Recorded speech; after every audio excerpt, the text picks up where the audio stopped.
In this tutorial, we're going to solve 3 questions. First one is what you're looking at is probability without replacement. And the next one is independent probability. And the last question we're going to do is exam style question. Okay, so let's start from the first question. I have a bag of beads, 3 blue and 7 red. I pick one bead out without looking, note down the color, and don't put it back in the bag. I then pick out another bead. What is the probability that I pick out a red bead and a blue bead? Right, so let's do these combinations to start with. Well, when you select the bead the first time, you could get a red bead or a blue one. And if you did get a red bead the first time, you could get another red or you could get a blue.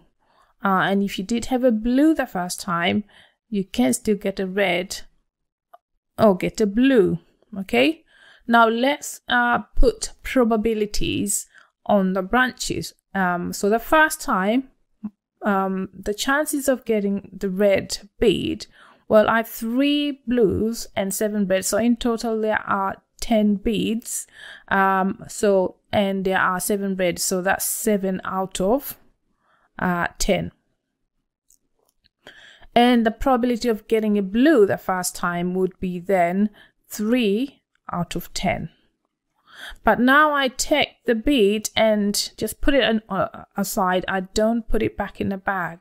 So which means I now don't have 10 beads anymore. I only have 9 beads. So on my probability now branches, I'm going to put down probability of getting a red. Assuming I had the red the first time, that means I only now have 6 reds. So 6 out of 9. And if I took a red the first time, I still have 3 blues. So 3 out of 9. And if I had a blue the first time, that means I still have 7 red. So that's 7 out of 9. And if I had a blue the first time, it means I only got 2 blues left. So 2 out of 9. So I need to find out probability of getting a red bead and blue bead. So I can see red and blue is this root here. And another one, blue and red. So I'm interested in these 2. Okay. It doesn't say I must get red the first time and then blue. So it doesn't matter. Right. So we multiply probabilities along the branches. So 7 over 10 here times 3 over 9, which is going to be 21 out of 90. Right, next one, well, what do I have? Blue and red. So 3 out of 10 times 7 out of 9. So again, that's 21 out of 90. Now, if you remember, if we go along that way, we need to add probabilities. So probability of getting a red and blue is going to be equal to 21 out of 90 plus 21 out of 90. So that's 42 out of 90. You can simplify that and make it 21 over 45. You can simplify that further. Both multiple of what? 3. So that is 7 over 15. Okay, so that's that. Let's do the next one. Well, this is independent probability. So hopefully you understand what independent probability is. It just means, for example, if you've got 2 coins, you flip a coin and you get your results. The next coin, when you flip it, it doesn't really matter what happened in the first coin. It doesn't affect it. Okay. Whereas the question we just did, that was not independent. Why? Because it depended on what bead we took the first time, and because we didn't put the bead back, it affected our next probability.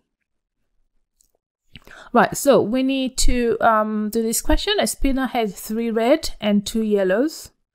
Okay, and they are all equal. Another spinner has 2 blue and 5 red sections. Now we need to draw a tree diagram to start with. Okay, so we've got 2 spinners here. The first one, what color does it have? Red and yellow. Okay, so, and then the next one, it has blue and red.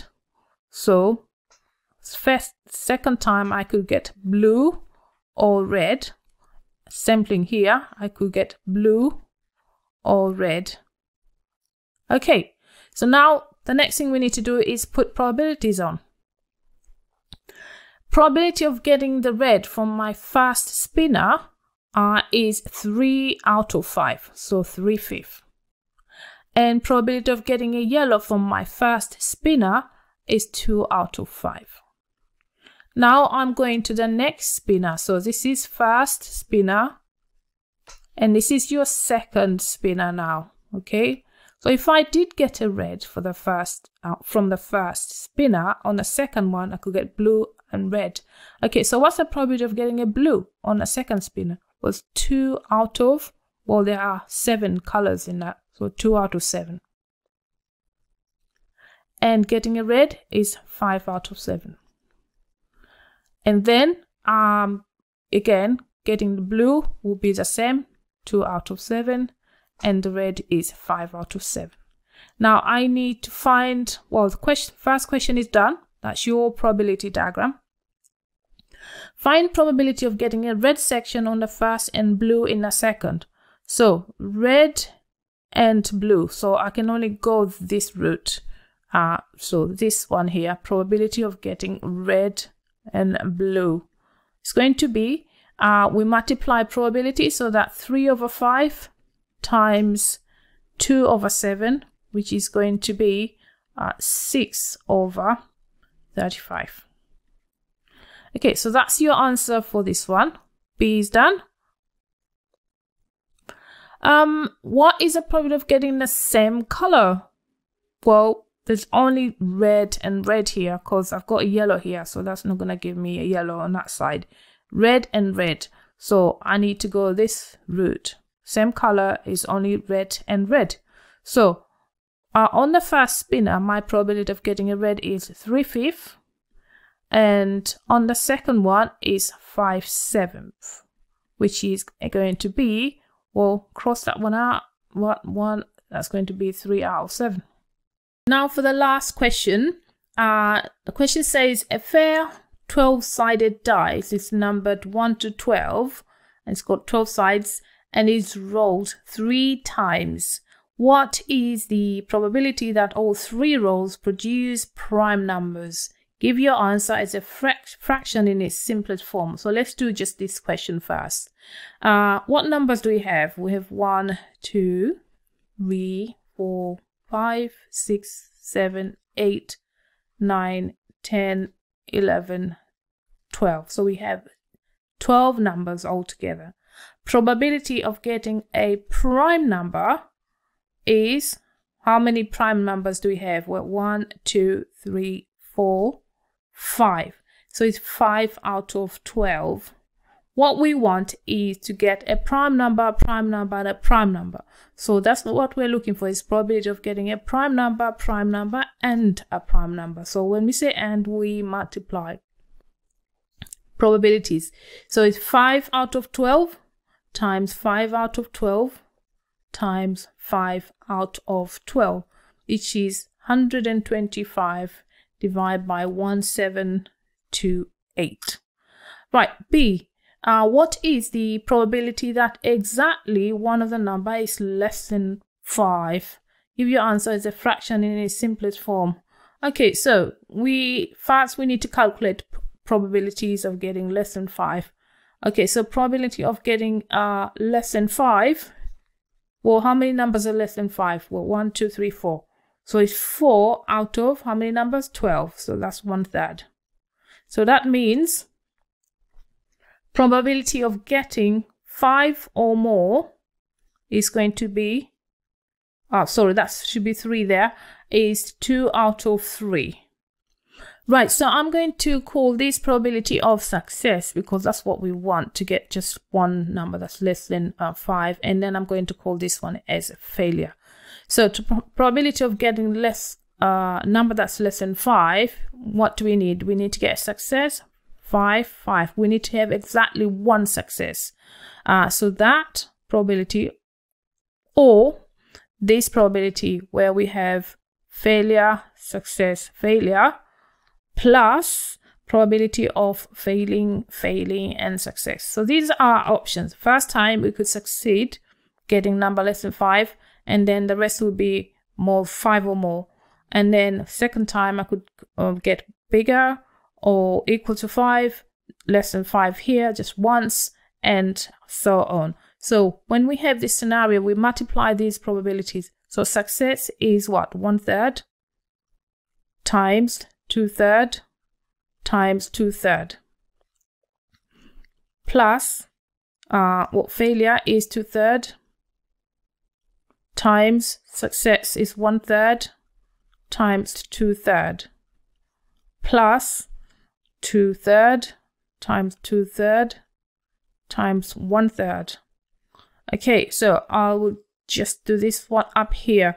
Okay, so 2 times 2, 4 over 27 plus, again, 4 over 27 plus 4 over 27, which now will give you probability of getting a number which is less than 5, equals to 4 plus 4, 8 plus 4 is 12 out of 27. And we're going to simplify our fractions. 9, so 4 over 9. Sorry, that was 3. 4 over 9. Okay, that's it. Thank you for watching.